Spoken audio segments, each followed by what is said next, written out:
Beletrina v živo. Lepo pozdravljeni in dobrodošli v novi epizodi podcasta Beletrina v živo, kjer se bomo danes pogovarjali o napetem romanu Srečno novo leto, ki ga je zapisala nova kraljica skandinavskega noirja Malin Sten.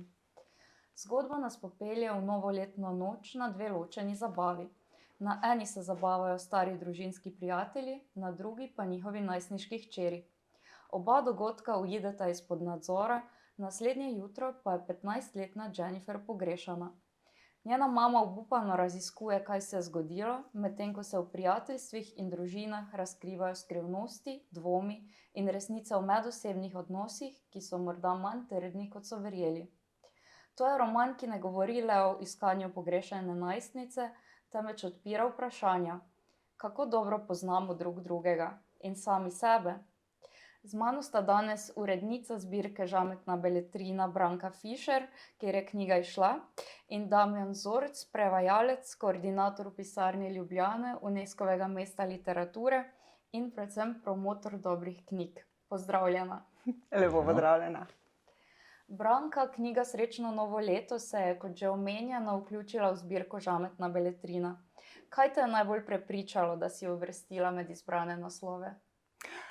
Naj najprej povem, da je Žametna beletrina zbirka, ki prinaša najbolj komunikativne, najbolj trendovske knjige znotraj beletrine. Gre namreč za zbirko, s katero želimo nagovoriti čim širši krog ljudi in jih privabiti k branju. Zato iščemo fascinantne, navdušujoče zgodbe, ki pritegnejo, so mogoče malček kontroverzne. Skratka, takšne, ki nam zlezejo pod kožo, ki nas pritegnejo, da knjige kar ne moremo odložiti, ker pa želimo, da bi postala zbirka sinonim za knjige, ki se berejo, ki pridejo med ljudmi, za knjige, v bistvu, o katerih se govori, no? Tako kot mi zdaj govorimo o tej knjigi Srečno novo leto.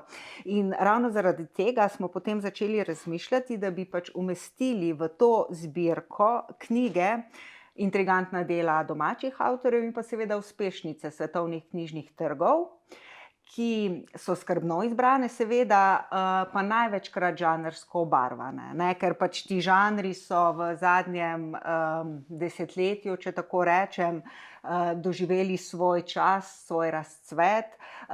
So se tudi rahlo rehabilitirali, če lahko tako rečem, ker so vseskozi nekako imeli oznako ali pa nek pejorativni prizvok, da gre za literaturo, ki ni dovolj dobra, ki ni dovolj kakovostna, da gre za premalo literarno pisanje.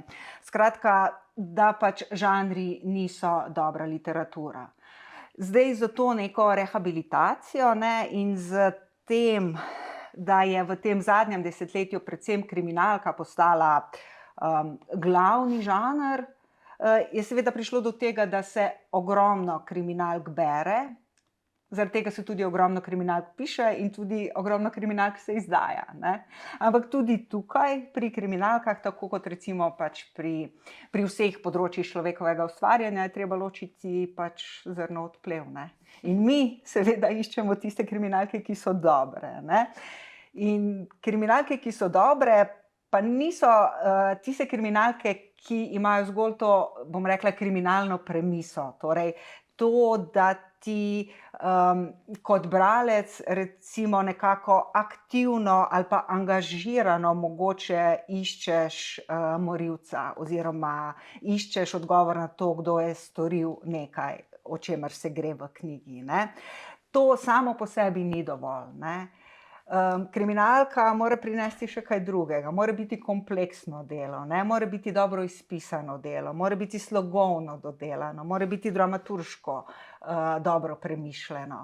In ko se vse to združi, ko se torej vse te puzle, mogoče, če lahko rečem, nekako postavijo na svoje mesto, potem dobimo pač res nekaj takega, kar te pritegne, no. In ta knjiga, recimo, je mene pač izjemno močno pritegnila. Ko sem jo prebrala, sem jo pač prebrala na mah. In takoj mi je bilo jasno, da pač jo moramo uvrstiti v našo zbirko, zato ker ima v bistvu vse to, kar sem pač prej že omenila. Torej, ima dobro zgodbo, ima fajn zaplet, ima dinamično kompozicijo, ima zloveščo atmosfero, slogovno je dobro dodelana, dramaturško vse stoji. Tako da, ja, knjiga, ki te pritegne. Mene je in kakršni so odzivi bralcev, s katerimi pač govorimo, imam občutek, da je nagovorila tudi marsikoga drugega. Mislim, da tudi vajo. No? Drži, tudi sama sem jo prebrala na mah. Damjan, kot nekdo, ki veliko bere in razmišlja o literaturi, kako bi pa ti na kratko opisal to knjigo, kaj je tebe najbolj pritegnilo?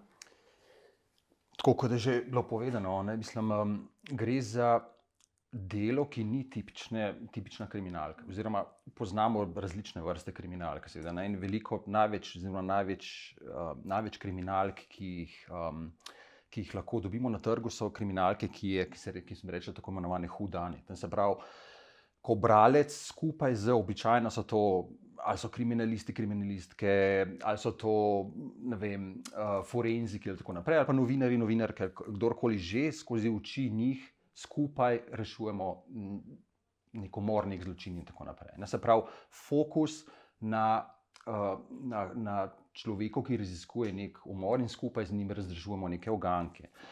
Tega je zelo ogromno in se pravi, je neke vrste vzorec tega, da so mogoče te kriminalke, so si mogoče, ko več tega bereš, so si potem ratajo zelo podobne. Ne.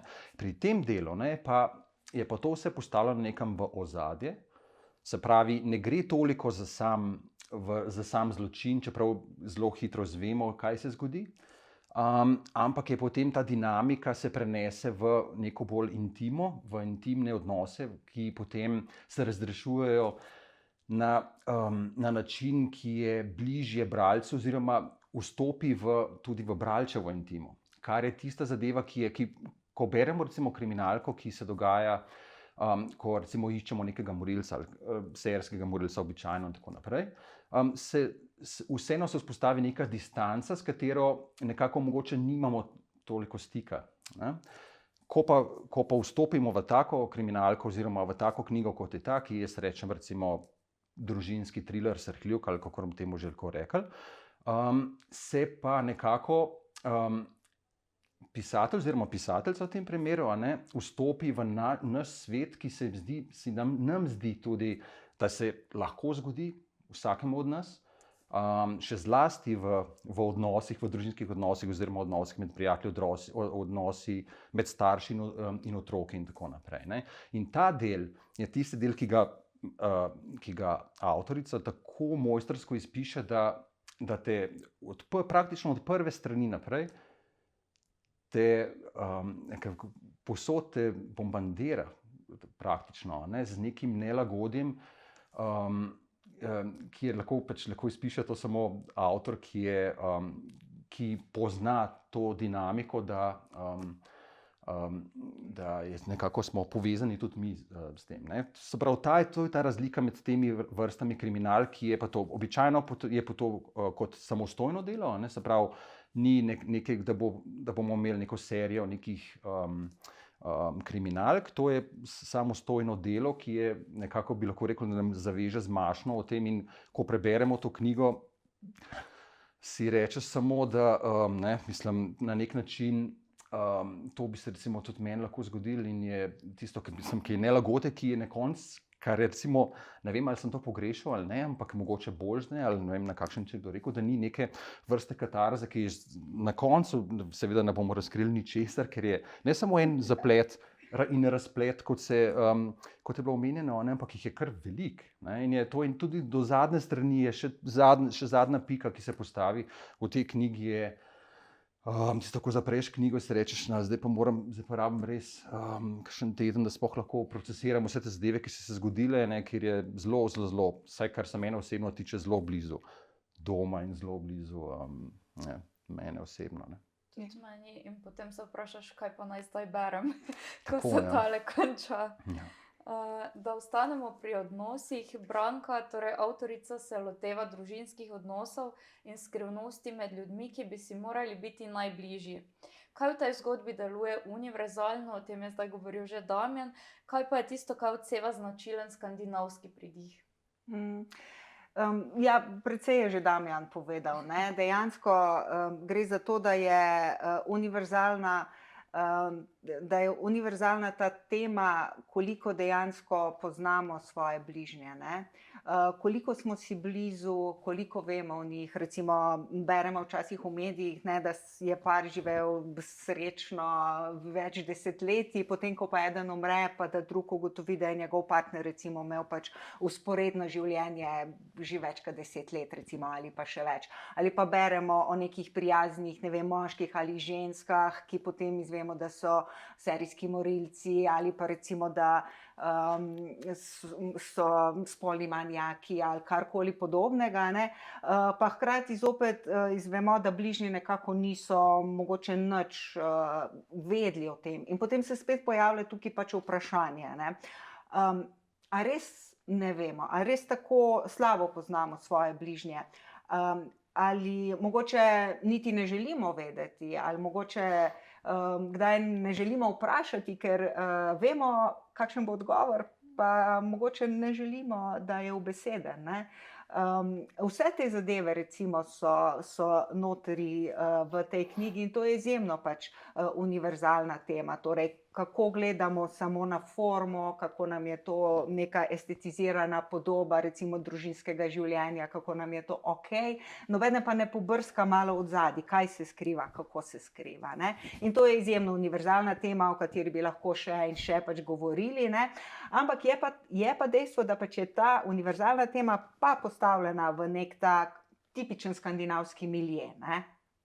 Tukaj imamo pa zdaj zopet to, kar je povedal že Damjan, ne?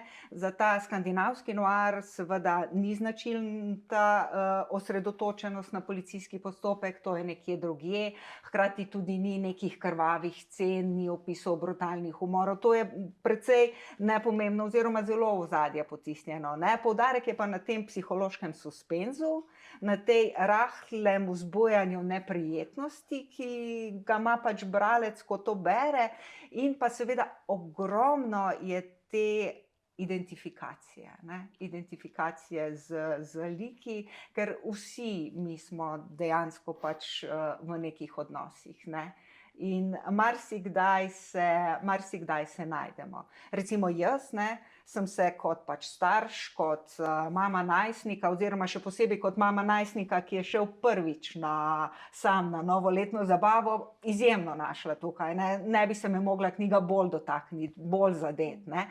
Ampak to je bilo pri meni, ne? Mogoče bo pa koga drugega na kakšen drug način pritegnila, se ga kje drugje dotaknila, ne? Ker pač vsak pač je v nekem določenem obdobju življenja, mogoče malo bolj občutljiv na kakšno temo in potem pač razmišljaš o tem in dejansko razmišljaš, je knjiga, ki jo prebereš na mah, ne? To pač je, to si želimo, ne? Ampak hkrati knjiga, ki s tabo ostane kar nekaj časa potem razmišljaš, kako bi pa jaz odreagiral v taki situaciji, kako bi pa bilo, ne? Jaz bi sam dodal pri tej zadevi ravno, kar je bilo meni fascinantno, je to, da je nekako prikazana kot družba v malem, ne vem, kako naj to povem, ampak na način, ki se dogaja med temi 4 prijatelji, ki imajo svoje otroke, ne, je zanimivo, kako je vsak od teh likov nekaj sporoča oziroma je nekaj kot je bilo že omenjeno, da vsak se lahko identificira, enako seveda kot starš ta del, ampak potem imamo tukaj še druge like, ki so med sabo, vsak ima nekaj, fascinantno to, da vsaj kar se mene tiče, ni pozitivnega lika v knjigi. Ni pozitivnega, vsak ima nekaj in si rečem, in se potem, kar je seveda super, kar je prikazala to, da je vsak ta lik oziroma 3 liki, ki govorijo iz prve osebe, vidimo skozi njegov pogled oziroma njen pogled na celotno situacijo. In potem se vedno, ko to bereš, ko se sprašuje, zakaj človek tako reagira, kaj je v ozadju, in potem vsak ima razlog, zakaj se to dogaja. Ali je to žena oziroma od Friderika žena, zakaj se tako obnaša in zakaj, recimo, ali da gleda stran, kar se njemu dogaja, ne? Ona ima nekaj si govori samo od sebi, ker je on podaja neko zgodbo in ona to kot poje. sem poje. Ali je to zdaj namenoma ali noče videti, ker velikokrat v odnosih nočemo nečesa videti in se potem sami sebe prepričujemo.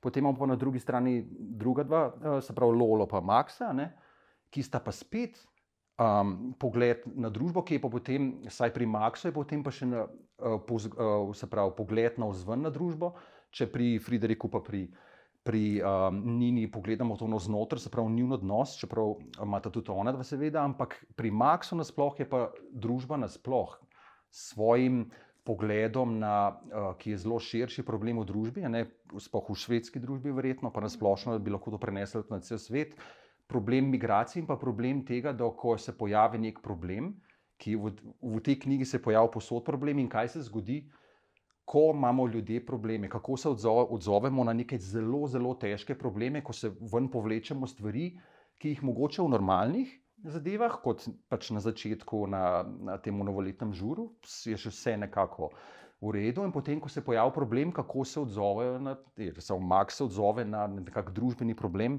se pravi svoje probleme prenese na nekoga drugega, se pravi na migracije in na to naprej in prva stvar, ki pomisli da ne bomo preveč razkrili, ampak on vidi v tem nek družbeni problem, ki se je pojavil z izgnotjem.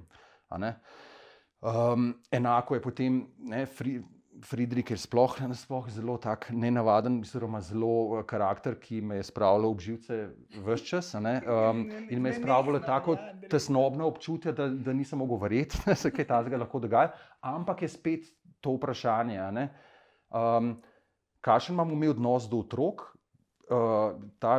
Se mi je zelo zdel fascinanten, koliko sploh vemo o svojih otrocih, to me je zelo, zelo prizadelo, nekako, ker ne glede na to, koliko ti hočeš nadzirati in kontrolirati svoje otroke, bo vedno nek odstotek, ki seveda ne bomo vedeli in v tej knjigi je to zelo dobro prikazano, kako ne poznamo svojih otrok, jih nikoli ne bomo, in potem lahko samo upaš. Da si naredil do določenega leta dovolj, da bojo otroci nekako speljali to nekako skozi in potem, ampak nimamo nekega nadzora. Skratka, kar sem želel povedati je to, da fascinantno se mi zdi vseh teh 4 odraslih karakterjih, kako so vsak posebej nekako se lahko poistovetimo, da pač kot bi bila neka družba v malem, vsaka je nekaj posebej, ki bi lahko rekli, da vsak karakter nekako povezuje nek del družbe, s katerim se lahko poistovetimo in beremo vsakodnevne zgodbe, ki se dogajajo med nami. Mislim, nekako tako.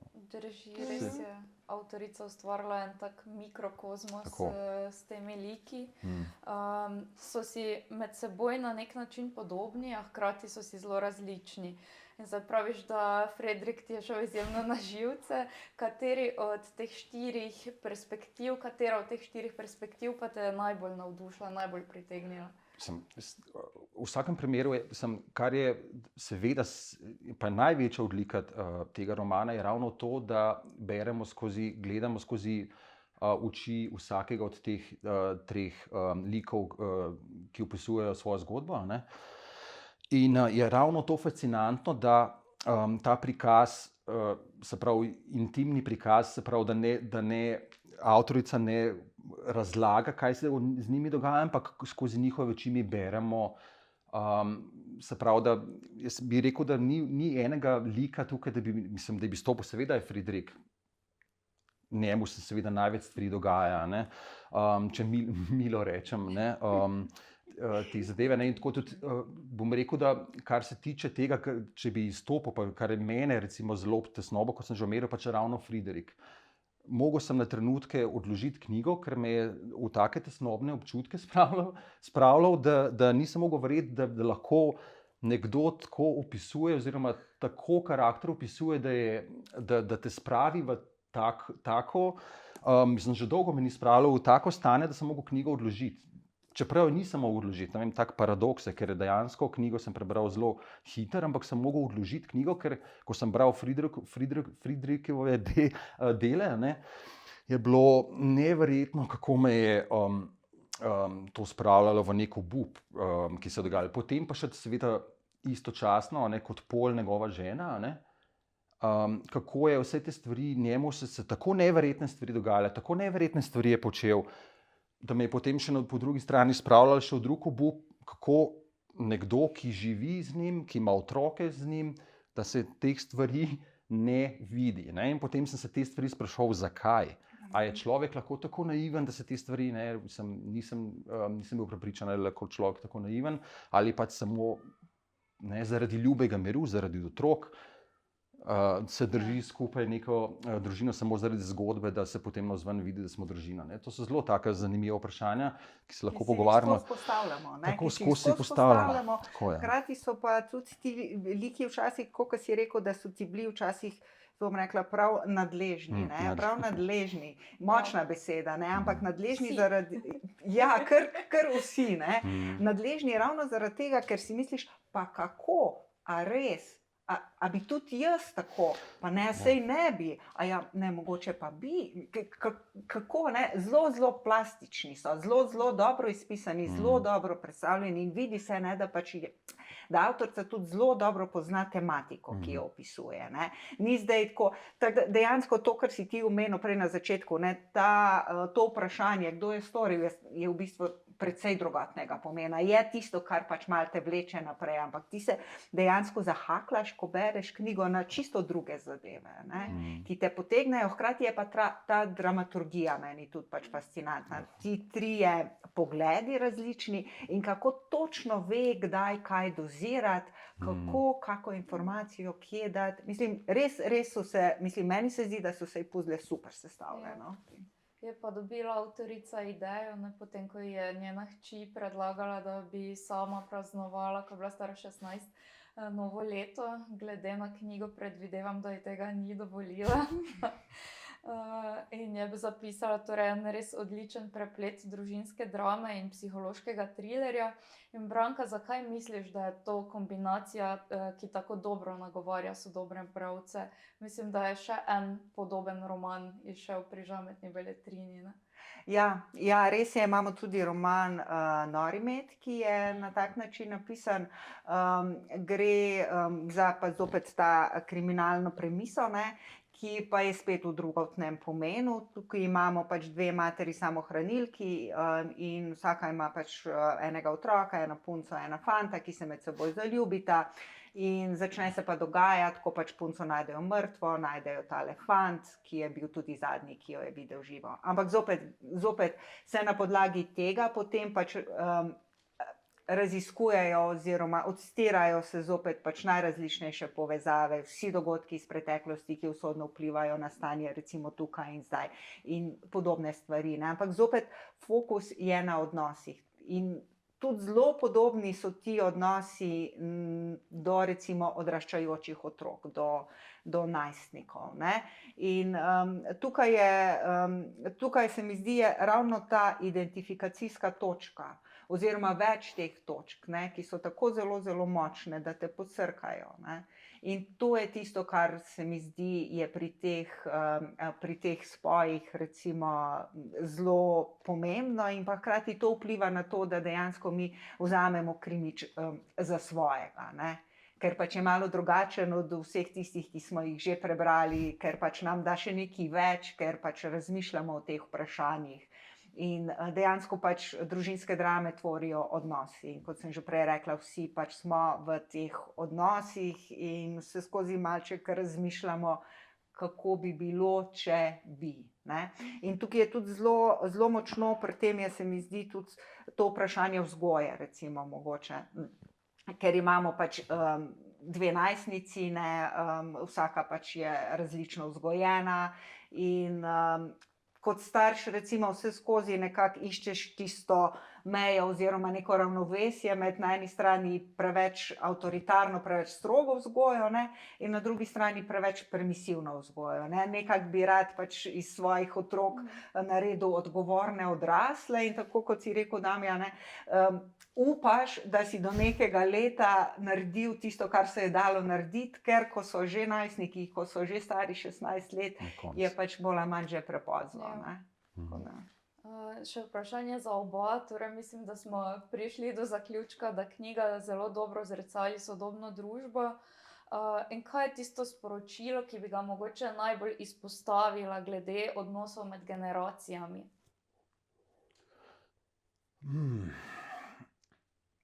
mislim, vse smo že omenili, ne, eno stvar, mislim, smo že omenili, da je vedno